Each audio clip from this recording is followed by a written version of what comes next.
la Radio nationale catholique de Côte d'Ivoire, La Voix de l'Évangile. Vous suivez votre mission de formation et d'information. Aujourd'hui, nous abordons ce thème, tentation, troubles spirituels et attaques démoniaques. Comment discerner l'action du malin dans la vie chrétienne? C'est de cela que nous parlerons aujourd'hui. Dans notre quotidien, nombreux sont les fidèles qui traversent des périodes de doute, de découragement, de tentations répétées ou de troubles intérieurs. Certains se demandent alors, est-ce une simple épreuve humaine, un combat spirituel normal ou l'influence du malin? Face à ces questions, l'Église nous invite non pas à la peur, mais au discernement et à la lumière de la foi pour nous guider avec sagesse et équilibre. Nous recevons le Père Aristide Eba. Il est prêtre du diocèse d'Abidjan, vicaire à la paroisse Sainte-Thérèse de Marcory. Père Aristide, bonjour, merci pour votre présence renouvelée. Bonjour à vous, j'espère que tout va bien. Oui, par la grâce de Dieu.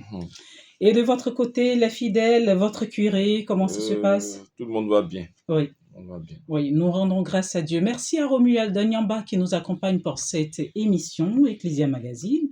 Nous rappelons le thème tentation, troubles spirituels et attaques démoniaques. Comment discerner l'action du malin dans la vie chrétienne? Nous en parlons aujourd'hui avec notre invité.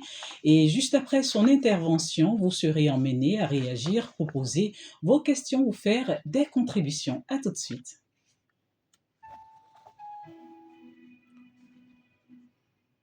Alors, la vie chrétienne est un combat spirituel quotidien. Même si nous aimons Dieu et que nous cherchons à vivre dans la foi, nous sommes confrontés à trois réalités qui cherchent à nous éloigner de lui. La tentation qui nous pousse à faire le mal, les troubles spirituels qui affectent notre foi et notre relation avec Dieu, et les attaques démoniaques où le malin agit pour nous décourager ou nous diviser. Osée 4:6 nous dit ceci: mon peuple périt par manque de connaissance. Le chrétien doit apprendre à discerner clairement ces réalités pour ne pas tomber dans la peur excessive, dans la superstition ou dans l'ignorance totale qui affaiblit la foi. Le but de cet enseignement de ce jour est donc d'éclairer, de rassurer et de donner des outils pratiques. Premier point, la tentation. Comprendre. Qu'est-ce que la tentation? La tentation est une sollicitation intérieure ou extérieure qui pousse l'être humain à se détourner de la volonté de Dieu pour choisir ce qui procure le plaisir immédiat ou la peur au détriment du bien, de la vérité et de l'amour.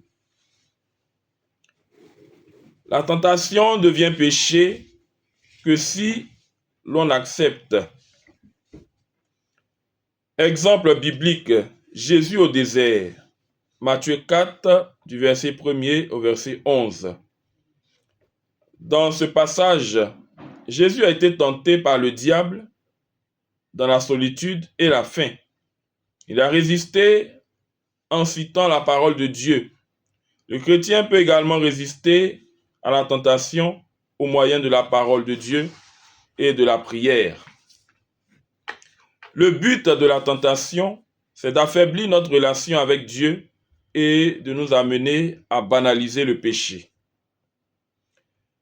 Les trois grandes sources de la tentation. La tentation vient de la chair, à travers les blessures intérieures. La chair représente notre faiblesse humaine et nos désirs non guéris. En Romains 7, le verset 19, il est dit ceci: je ne fais pas le bien que je veux, et je fais le mal que je ne veux pas. Exemple concret, une personne blessée par l'abandon devient dépendante au niveau affectif. Une personne humiliée devient souvent orgueilleuse ou nourrit le désir de vengeance. Une personne qui n'est pas en sécurité recherche excessivement de l'approbation ou du confort. Le malin s'appuie souvent sur nos blessures, il ne les guérit jamais. Deuxième source, le monde, la pression extérieure. Le monde avec ses lois, les médias et certaines opinions nous pousse à vivre bien souvent loin de Dieu ou sans Dieu. En Romains 12, le verset 2, il est dit ceci. Ne prenez pas la mentalité de ce monde. Exemple, tricher pour réussir, mentir toujours pour se protéger, considérer la fidélité ou l'intégrité comme une option. Le monde banalise le péché et ridiculise la foi. Troisième source, le diable, l'intelligence du mal. Le diable, c'est un être spirituel rusé qui connaît nos faiblesses et notre histoire.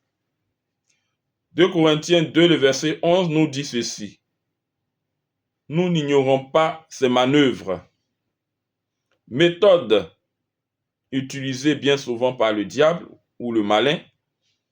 Raisonnement faux. Demi-vérité. Fausse compassion. Justification répétée du mal. Séparation avec Dieu. Exemple. Dieu comprend ton péché. Continue encore et encore. Le malin tente de faire douter de Dieu. Comment se manifeste la tentation? Voici le schéma. La pensée arrive, puis elle revient, elle dialogue avec la volonté, elle devient ensuite un choix, et enfin elle devient une habitude. Le diable travaille dans la durée, pas dans la précipitation. Et il faut résister dès le début avec la prière et la parole de Dieu. Les conséquences de la tentation acceptée. Perte de paix, éloignement de Dieu, culpabilité et honte, installation du mensonge intérieur. Proverbe 14, verset 12 nous dit ceci. Il y a des chemins qui semblent bons, mais qui mènent à la mort. Les troubles spirituels, comprendre les signes. Il faut savoir que les troubles spirituels sont différents des attaques démoniaques. Un trouble spirituel est souvent un signal, pas une action directe du malin. Le psaume 73 au verset 26 nous dit ceci. Mon cœur et ma chair peuvent défaillir, Dieu est mon rocher. Les causes profondes des troubles spirituels. Les causes humaines. Fatigue, stress, manque de sommeil, blessures affectives non guéries. Un exemple, une personne épuisée ou traumatisée aura du mal à prier.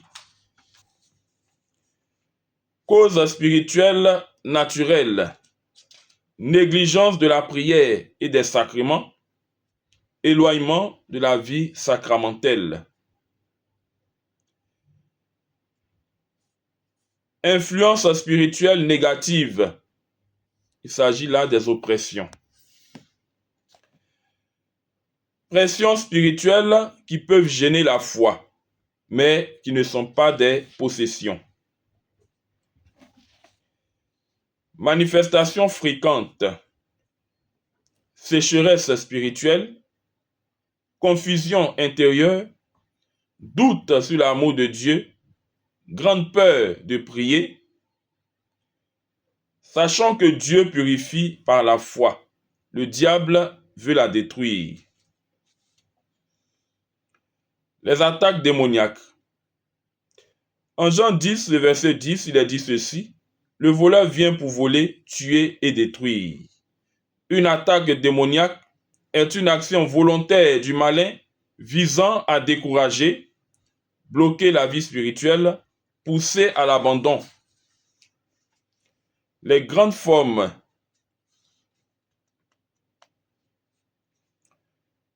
tentation obsessionnelle qui se manifestent à travers des pensées répétitives, des pressions intérieures, fatigue morale accentuée.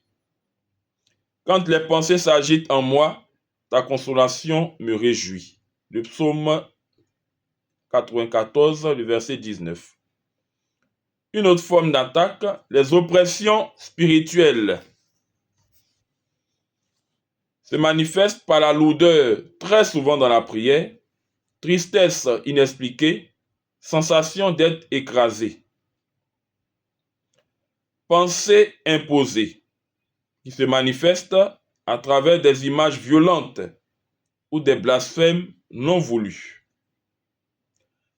Peur spirituelle, la peur de Dieu, la peur de prier, la peur de l'avenir. 2 Timothée 1, le verset 7 nous dit ceci: Dieu ne nous a pas donné un esprit de peur. Une autre attaque, la division, qui se manifeste à travers des conflits répétés dans la famille ou dans l'église. Rejet du sacré, qui se manifeste à travers un malaise devant l'Eucharistie, la haine profonde de la croix, le refus de la prière et de tout ce qui a trait à la religion. C'est un signe sérieux à discerner avec prudence. La possession démoniaque, elle est très rare. Elle n'est jamais diagnostiquée seule, mais toujours sous l'autorité ecclésiale. Signes classiques est un ensemble de signes, à savoir le rejet violent du sacré, force disproportionnée, connaissance de faits cachés, langue inconnue, et il faut noter que le possédé souffre, mais n'est pas coupable. Discerner l'action du malin. Un principe fondamental à savoir, la paix, la lumière et la vérité viennent de Dieu. La peur, la confusion et l'isolement viennent du malin. Voyons à présent la différence entre Dieu et le malin. Dieu corrige avec amour. Le malin accuse. Dieu donne la paix. Le malin donne la peur. Dieu éclaire. Le malin confond. Dieu ouvre à l'espérance. Le malin nous enferme. Romains 8, le verset 1 nous dit ceci: il n'y a plus de condamnation pour ceux qui sont dans le Christ. Signe fort et répété du malin. Perte durable de la paix intérieure. Accusation constante. Confusion persistante. Grande haine du sacré. Isolement. Peur irrationnelle. Et Jean, en son chapitre 8, le verset 44, nous dit qu'il est menteur, le diable. Quelques questions pour vérifier spirituellement si nous sommes victimes de l'action du malin. Est-ce que cela m'éloigne de Dieu? Est-ce que cela me vole la paix? Suis-je enfermé toujours dans la peur? Suis-je coupé des sacrements? Si oui, prudence et accompagnement spirituel nécessaire. Voyons à présent quelques exemples concrets pour chaque situation. Au niveau de la tentation, situation, tu es tenté de mentir pour éviter un problème au travail. Action à poser. Identifier la pensée et se dire par exemple intérieurement, non, je choisis la vérité plutôt que le mensonge. On peut également lire un verset, Proverbe 12, 22. Les lèvres fausses sont en abomination au Seigneur, mais ceux qui agissent avec vérité lui sont agréables. On peut faire également une prière de protection. Deuxième situation, trouble spirituel. Situation, tu te sens loin de Dieu, sans désir de prier ou de lire la Bible. Action pratique, identifier la fatigue ou le manque de temps. Reprendre de petites actions concrètes. Prier au moins 5 minutes, aller à la messe. Se confesser, lire Apocalypse 2, verset 4 au verset 5. Revenir à ton premier amour. Demander un accompagnement spirituel si persistant. Attaque démoniaque. Situation, pensée violente imposée. Peur, haine du sacré, isolement. Action pratique, recourir à la prière de délivrance après discernement auprès d'un prêtre exorciste ou un prêtre engagé dans le ministère de la délivrance et de la libération. Quelques passages bibliques à lire, à méditer, le psaume 91, l'évangile de Saint Marc au chapitre 5, Luc 10, 19. Confier la situation à un prêtre exorciste ou engagé dans le ministère de la délivrance et de la libération. Refuser toute discussion ou curiosité sur ce qui se passe. Rester dans la prière et le jeûne.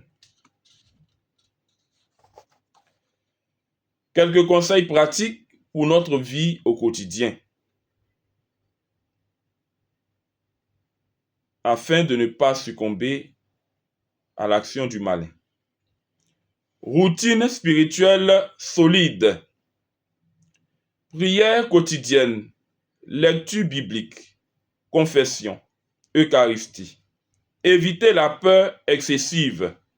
La peur ne vient jamais de Dieu, mais du malin.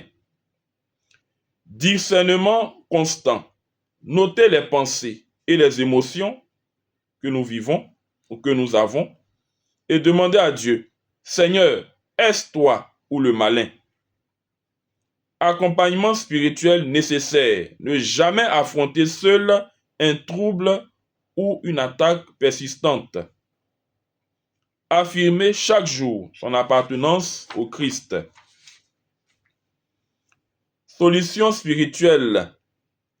Luc 10, 19 nous dit ceci. Je vous ai donné le pouvoir sur toute la puissance de l'ennemi.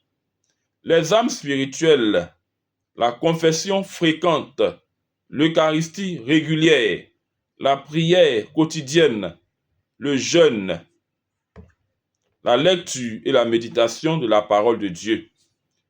L'accompagnement spirituel, prêtre exorciste ou exerçant dans le ministère de la délivrance et de la libération. Et il faut retenir un principe. Avec Jésus, le chrétien a toujours une autorité sur le malin. Pour terminer, il faut dire que la vie chrétienne est un combat, mais la victoire est déjà acquise par le Christ. 1 Jean 4, le verset 4 nous dit ceci. Celui qui est en vous est plus grand que celui qui est dans le monde. Le chrétien n'est pas appelé à craindre ou avoir peur du diable. Le chrétien n'est pas appelé également à analyser sans cesse le mal, mais à marcher dans la lumière, vivre dans la vérité, rester uni au Christ et chercher toujours à discerner si cela vient de Dieu ou du malin. Là où Jésus est accueilli, le malin n'a plus de place.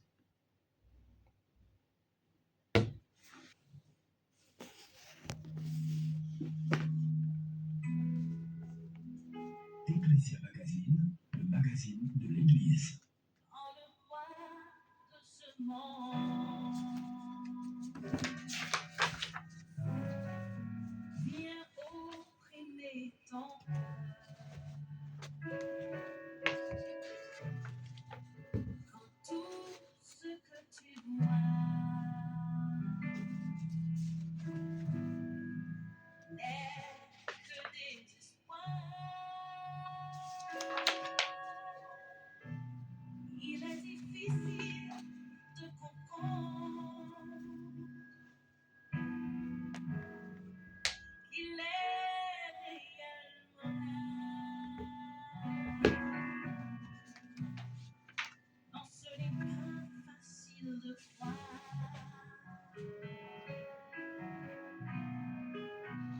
ce souci de toi. Mais au milieu des combats,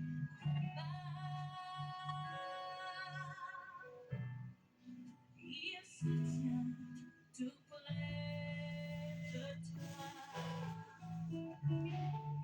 pour te rappeler constamment que sa force est ton soutien. Et quand les jours s'assombrissent,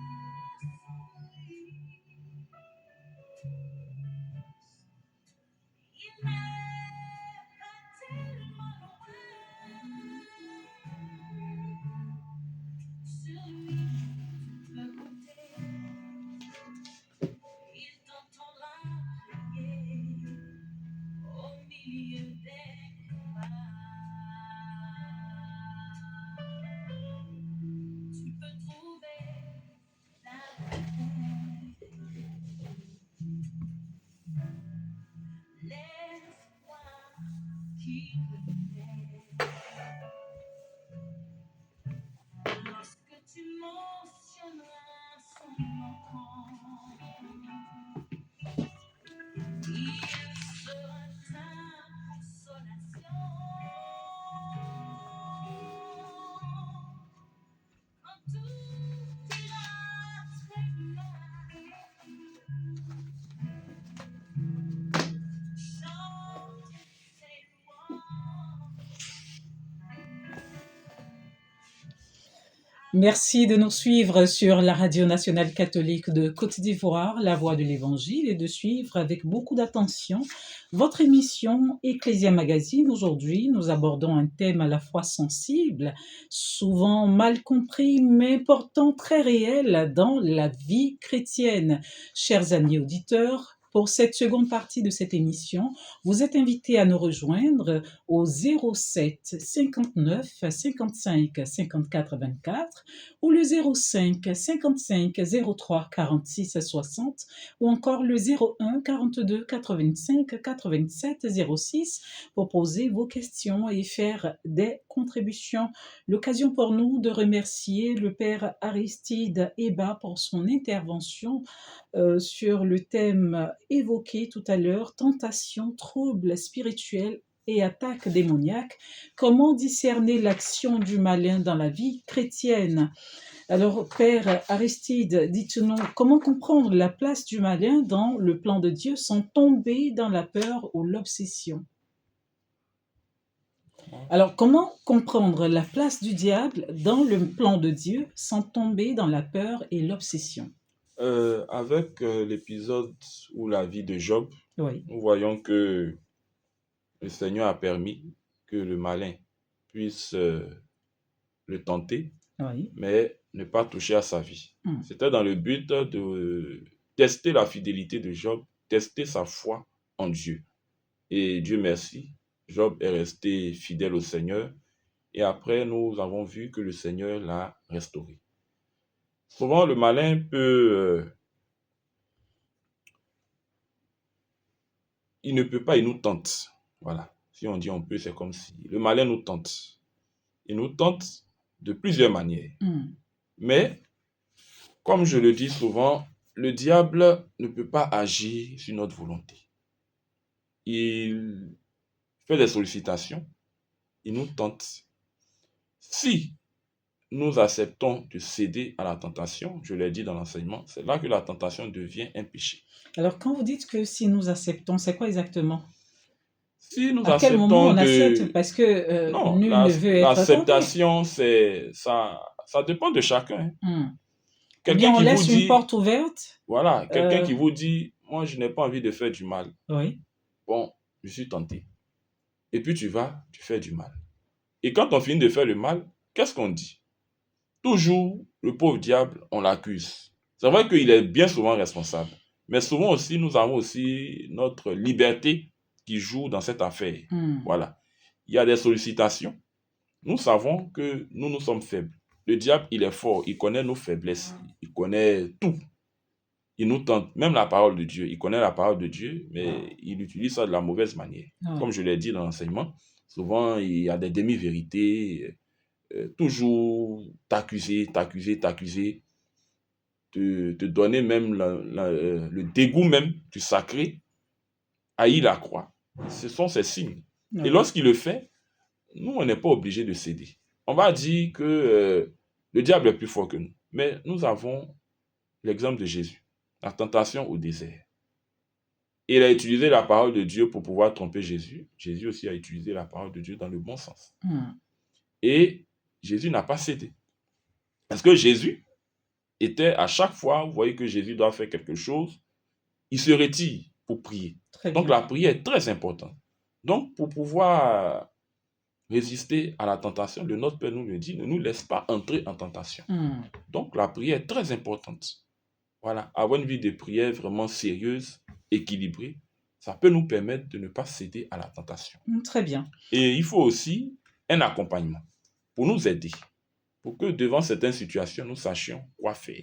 Si nous avons une vie de prière sérieuse et que nous sommes bien accompagnés, Mhm. je pense que devant certaines réalités, étant déjà au courant de certaines actions du malin, nous saurons comment agir.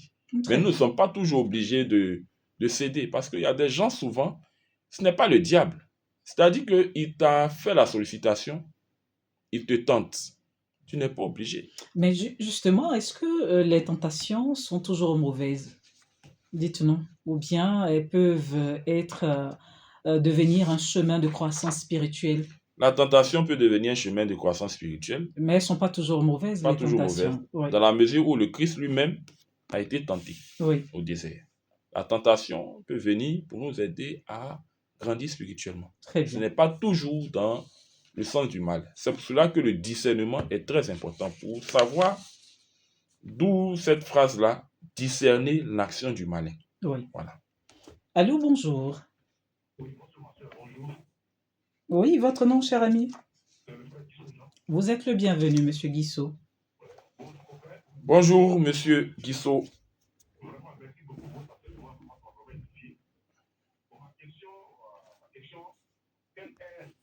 Les tentations de Jésus dans le désert. Voilà, c'est ma question ça. Et Alors, les tentations de Jésus au désert, c'est cela sa question. Il souhaiterait que vous y reveniez. J'en ai parlé des trois grandes sources de la tentation, la chair, le monde et la tentation du diable.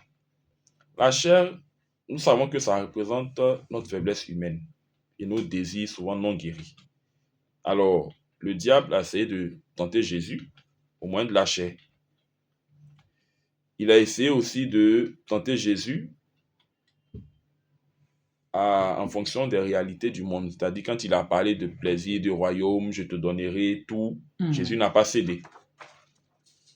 Et il a utilisé aussi lui-même son intelligence. Donc, les trois sources de la tentation, la chair, le monde et le diable. Parce que Jésus a été tenté sur même la parole de Dieu, le diable a tenté. Alors, Il lui a même dit de se jeter et comme il est fils de Dieu, des anges viendront le prendre pour que son pied ne heurte une pierre. Alors, comment est-ce qu'on doit interpréter ces différentes tentations du malin? Bon, cette tentation du malin, je l'ai dit, euh, voici comment Alors, par rapport à Jésus, hein, voilà.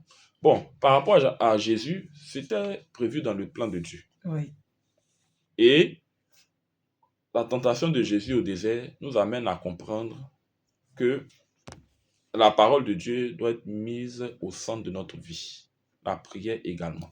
Parce que si Jésus n'était pas en prière, si Jésus n'était pas au contact réel de la parole de Dieu, euh, il ne va pas déjouer rapidement les pièges du diable. Parce que lui-même, le diable, il connaît la parole de Dieu.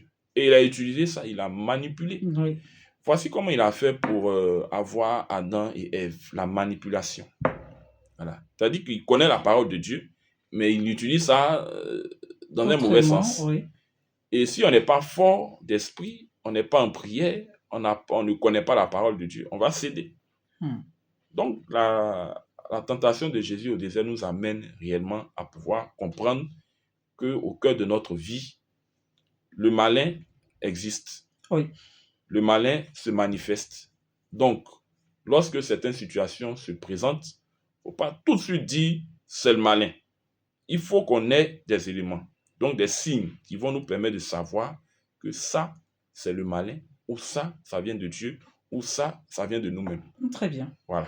Alors, avant d'aborder la question des troubles spirituels, permettez-moi de revenir sur la tentation. Alors, pourquoi certaines tentations semblent-elles revenir avec insistance? La première fois, peut-être que il a tenté. Bon, il y a des gens qui sont très zélés. Vous voyez, quand on est fougueux, dans les débuts, on est fougueux. Mais au fur et à mesure, Mais qui est fougueux? l'homme est fougueux, le chrétien est fougueux. Très bien. Au fur et à mesure, les choses doivent s'affiner. Ou lorsque les choses commencent à s'affiner, il y a la sagesse qui s'installe. Très bien. Voilà, c'est-à-dire qu'on n'a plus les mêmes réactions qu'avant. Bon, le monsieur, il vient, il vous tente la première fois. La fougue, il voit que ça ne marche pas. Mais il va revenir encore. Parce que, on l'a dit, la Bible dit, lorsqu'on chasse un démon ou un esprit, il revient avec combien? 7. Donc, imaginez. Donc, tant que le diable ne va pas réussir à nous avoir, il va toujours nous tenter. Et il va utiliser plusieurs moyens. Très bien. Plusieurs moyens. Et généralement, ce qu'on aime là, c'est avec ça qu'il arrive à souvent avoir les gens. Un vice, c'est ça? Oui, un vice. Très Voilà, bien. très important, un vice.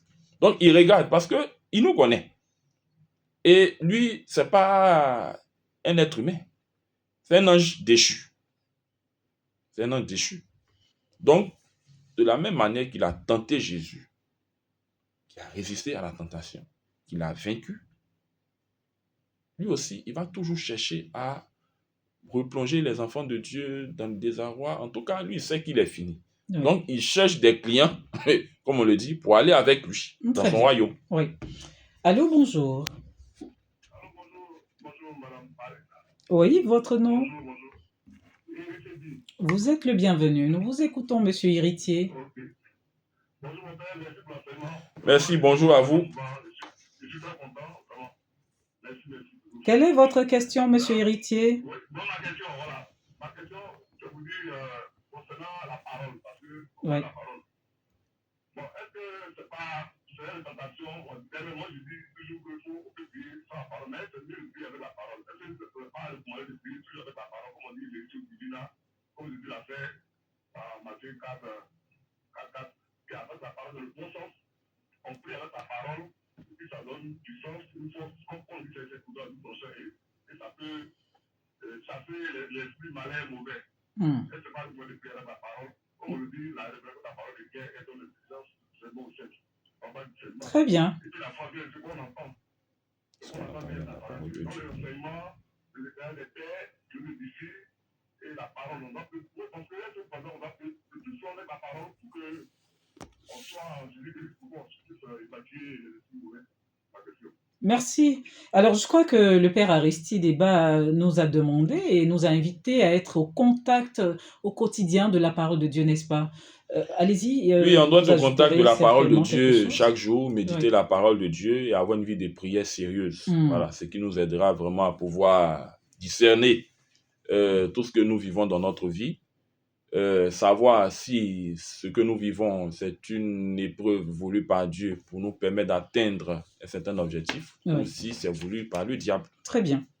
Alors, en ce qui concerne le trouble spirituel, dites-nous quel lien peut-il y avoir entre trouble psychologique, fatigue émotionnelle et combat spirituel? Bon, le trouble spirituel, je l'ai dit, c'est souvent un signal, hein. C'est un signal, c'est pas une action directe du malin. Donc, les troubles au niveau de la vie spirituelle, euh, j'en ai parlé, il y a plusieurs causes. Il y a la fatigue, le stress, le manque de Oui. sommeil, les blessures affectives non guéries. Ça peut souvent s'apparenter à peut-être des troubles psychologiques. Ça peut s'apparenter, Oui. mais c'est pas toujours dans... Vous voyez l'exemple que j'ai donné. Une personne qui est épuisée mentalement, émotionnellement ou traumatisée aura du mal à prier. Traumatisée par quoi? Voilà. Donc, l'accompagnement aussi d'un psychologue dans ce genre de situation-là, c'est aussi recommandé. Alors, qu'est-ce qui crée le il faut se traumatisme? référer à qui en premier? Un D'abord, le accompagnateur, discernement est un à faire. psychologue? Si c'est ce qui relève d'un trouble psychologique, émotionnel, Qui fait le discernement, le concerné ou un non, le concerné, accompagnateur? lui, ne peut pas savoir d'où vient la Très bien, source. très bien. Donc, généralement, il y a des personnes qui ont des troubles émotionnels, des traumatismes, vont chez des psychologues. Oui. Le psychologue fera ce qu'il pourra. Et lorsqu'il verra sa limite, bon, on remettra ce fidèle-là, cette personne-là à l'église. Quitte aussi à l'église de voir comment faire le discernement. Si c'est un cas de possession ou d'obsession, d'infestation démoniaque, bon, quitte à voir un exorciste, il va aussi faire l'accompagnement. Oui. Si c'est un cas aussi de délivrance, voir aussi un prêtre qui est engagé dans ce ministère-là. Tout compte faire, il y a un schéma. Tout ce qui relève des choses émotionnelles, les traumatismes, peut l'envoyer chez un psychologue. Parce que le psychologue s'occupe de certaines questions, de ces questions. Oui. S'il voit que malgré sa pédagogie, malgré son savoir-faire, il arrive à un niveau où il ne peut plus. Bon, on verra si ce n'est pas un cas de possession, d'obsession, d'infestation. Très bien. Là aussi, le discernement est à faire. Il ne faut pas tous lui dire, quand quelqu'un tourne, non, ça c'est le démon qui agit. Non, il faut discerner toujours. Oui, oui. Toujours. Allô, bonjour. Et bienvenue. Monsieur Brou de Yopougon, nous vous écoutons.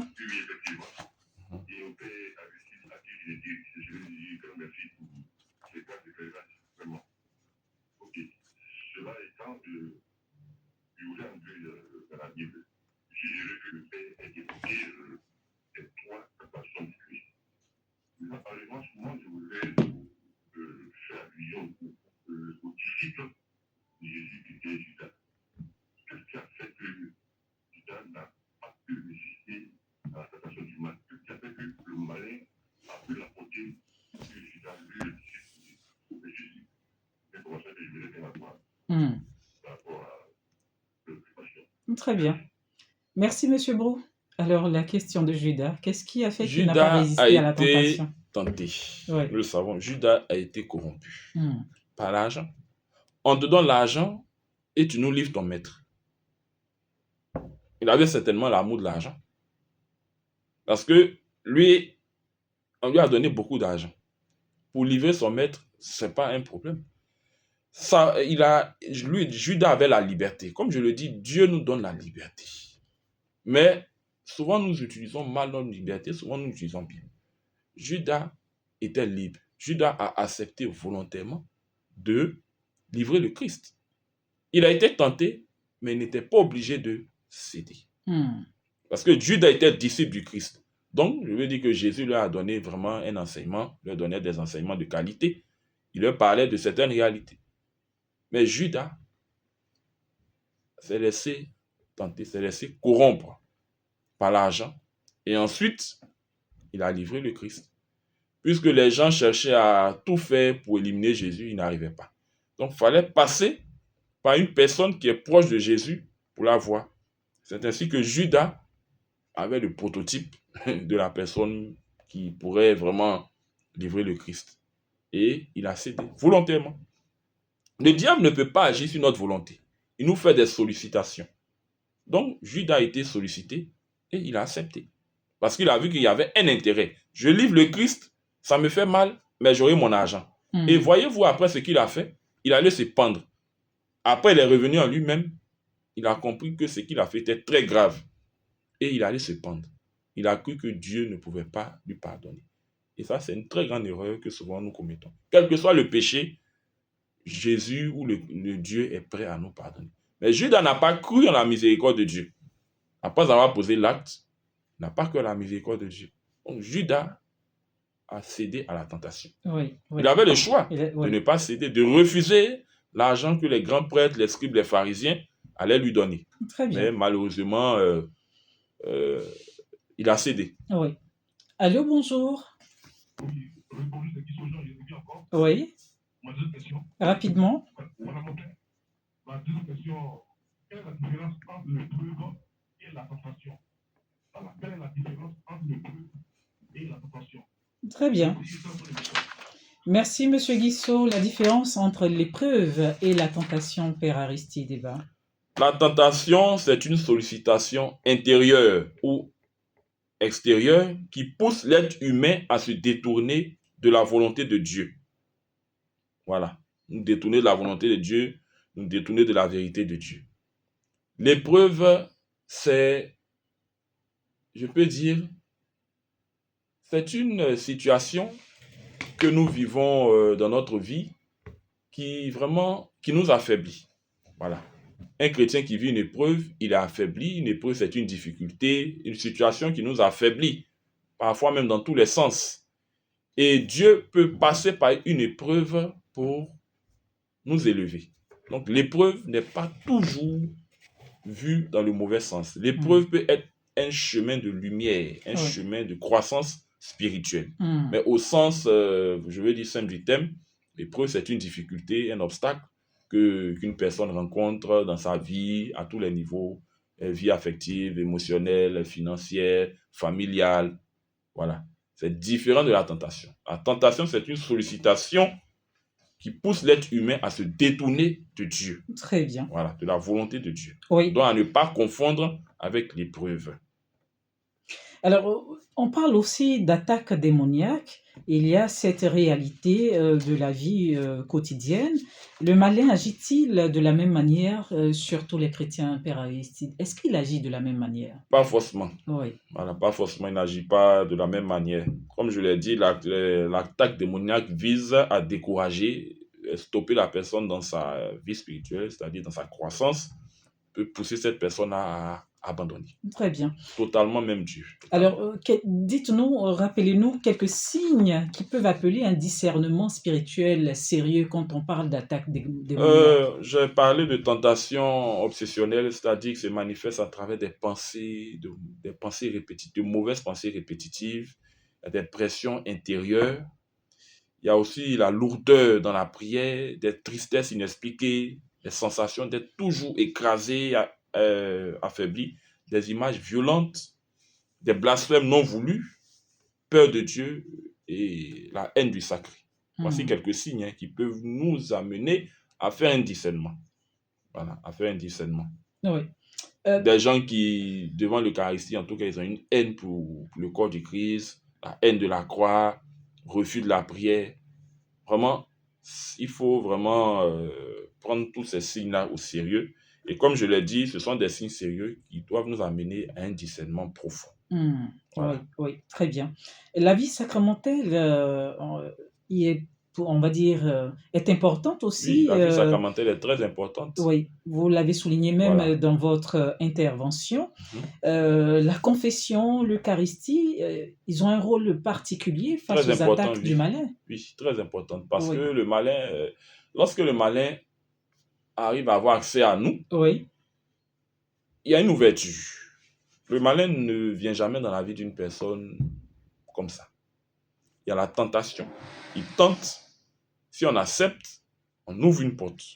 Et quand la porte est ouverte, il peut faire tout ce qu'il veut. Donc, le fait de pouvoir fréquenter régulièrement le sacrement de la réconciliation, l'Eucharistie, cela peut nous aider. Parce que j'ai dit que la tentation devient péché lorsque nous cédons. Voilà, lorsque nous cédons. Le jeûne et la pénitence ont un Oui, sens aussi oui, très aujourd'hui. important aussi parce que le jeûne nous permet de vivre une certaine ascèse spirituelle. Ça nous permet de pouvoir nous, comme on le dit, nous mortifier. Oui, En tout cas, le jeûne a un très grand rôle dans le combat spirituel. La prière aussi, bien évidemment, la parole de Dieu et les sacrements, l'Eucharistie, la confession. C'est des sacrements à fréquenter régulièrement. Voilà. Mais il ne faut pas nous aussi aller ouvrir les portes. Je prends un exemple. Mhm. Quelqu'un qui est chrétien, qui a un souci, qui dit, bon, c'est vrai, j'ai fait pour l'église, mais je m'avais fait pour à côté. Tu Ouais, vas ouais. fréquenter des charlatans, des voyants, ceci, cela. Ils vont te donner des choses à faire. Et comme ça, tu ouvres, tu élargis encore la porte au diable. Pour dire, ah, je viens m'installer On va maintenant. dire que c'est une tentation réussie. Voilà, oui, si. Là, Oui. je viens m'installer. Très Je bien. suis là. Donc, après, on fait des rêves bizarres, on voit des choses. La nuit, on ne dort pas, on est angoissé, on est stressé. On entend comme quelqu'un qui entend de nous réclamer. Donc, il ne faut pas aussi nous aussi aller ouvrir des portes aux démons. Parce que quand il entre, c'est qu'on a ouvert une porte. Très bien. Voilà. Donc, Très la bien. tentation n'est pas à voir dans le mauvais sens. Parce que Jésus a été tenté dans un but, dans le but d'être élevé. Et ça nous permet de comprendre que devant la tentation, nous ne sommes pas toujours obligés de céder. Mais comment ne pas céder? Il ne faut pas dire, moi je suis un homme, je peux résister au diable. Non, le diable est plus fort que nous. Mais nous avons des éléments. Et dans la fin de l'enseignement, j'ai parlé des armes spirituelles. Donc la confession fréquente, l'Eucharistie régulière, Oui. la prière quotidienne, le jeûne, la lecture de la parole de Dieu et un élément très important, l'accompagnement spirituel. L'accompagnement spirituel d'une personne qualifiée. Soit c'est un prêtre qui est dans le ministère de l'exorcisme ou un autre qui est dans le ministère de la délivrance et de la libération. Parce qu'il y a des cas là. Il faut qu'on se dise la vérité. Tout le monde ne peut pas traiter ça. Il faut qu'on soit vrai. Il y a des C'est pas parce spécialistes qu'on dans est... l'église. Bon, oui, des spécialistes, je veux dire, mais des Oui. personnes vraiment qui pratiquent la chose, qui sont dans la chose. Pas parce que les autres ne sont pas bons, non. Mais quand il y a des situations, il faut s'orienter vers. Il y a des prêtres souvent les gens vont qui viennent dire, ah, moi, ça, vraiment, je t'oriente vers tel. Oui, Parce qu'il oui. pratique, ça, il peut t'aider. Très C'est bien. pas parce que lui, il n'est pas bon, hein, mais je veux dire que dans la vie, comme on dit là, il faut connaître ses limites. Voilà. Il ne faut pas aller au-delà de ce que tu ne peux pas faire. Très bien, très Voilà. bien. Pas parce que quelqu'un, il est berger, il est modérateur, que tout des questions de démons. Non. Il faut connaître sa place. Parce que ce sont des choses qui sont très délicates. Oui, oui. Un mauvais discernement, un mauvais diagnostic, tu vas perdre la conduire à autre personne. chose, oui. Parce qu'au lieu que l'esprit saute, un autre esprit va entrer. On chasse un esprit, il revient avec 7 autres. Très Donc, bien. il faudrait qu'on soit vraiment prudent et s'orienter vers les personnes qu'il faut. Oui. Voilà. Père En toute Aristide. humilité, il faut le faire. Oui, Père Aristide, nous sommes bien obligés de nous arrêter là. Il nous reste 2 minutes pour clore cette émission. Un message à transmettre aux chrétiens qui vivent dans la peur et l'angoisse spirituelle. Effectivement, aujourd'hui, il y a beaucoup qui vivent dans la peur, l'angoisse spirituelle. Je tiens à dire tout simplement qu'il faut éviter 2 choses. Il faut éviter de trop parler du diable et il faut éviter de nier son existence. Oui. Voici 2 erreurs à ne jamais ou à ne pas commettre. Parce que Dieu est plus fort que le mal. Donc, j'invite tous les chrétiens à pouvoir avoir une vie de prière sérieuse, méditer la parole, mais surtout se faire accompagner dans la mesure du possible. Très bien. Pour ne pas que eux-mêmes ils se lèvent pour dire c'est le diable, c'est le démon. Souvent, on rejette trop la faute sur le diable, alors que nous-mêmes, nous sommes responsables de souvent ce qui nous arrive parce que nous allons ouvrir des portes qu'il ne faut pas. Oui. Alors, il faut demeurer toujours dans la prière et continuer de se former. Voilà. Bien. Le malin, on ne doit pas avoir peur du malin parce que nous avons Jésus. Oui. Donc, voici ce que je peux dire et puis je souhaite une très bonne semaine aux auditeurs et nous allons nous retrouver la semaine prochaine pour certainement partager un autre thème. Oui. Merci infiniment, Père Aristide Débat, chers auditeurs, chères auditrices. À la suite de notre invité, au terme de cette émission, retenez une vérité essentielle. Le combat spirituel fait partie de la vie chrétienne, mais il n'est jamais un combat solitaire. Les tentations, les troubles et même les attaques ne doivent pas nous enfermer dans la peur, mais nous conduire à une foi plus enracinée, une prière plus confiante et une relation plus profonde avec le Christ. Comme nous l'a rappelé le Père Aristide Débat, le discernement, la vie sacramentelle et l'accompagnement de l'Église sont nos meilleures protections. Merci infiniment, mon Père, pour cet enseignement riche et équilibré. Merci à vous, chers amis auditeurs, pour votre écoute fidèle. Restez fermes dans la foi, confiants dans l'amour de Dieu et souvenez-vous, là où le péché a abondé, la grâce a surabondé. Extrait de Romains au chapitre 5, le verset 20. Demain, nous serons avec vous, toujours dans le cadre de votre émission Ecclesia Magazine. Et cette fois-ci, nous parlerons de la nullité du mariage et divorce, comprendre, discerner et reconstruire avec Sœur Salomé Ouedjessi.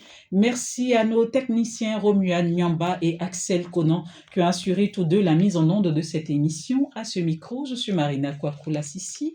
Vous pouvez réécouter cette émission à 23h. N'oubliez pas une chose, souriez toujours à la vie. Je vous dis à demain.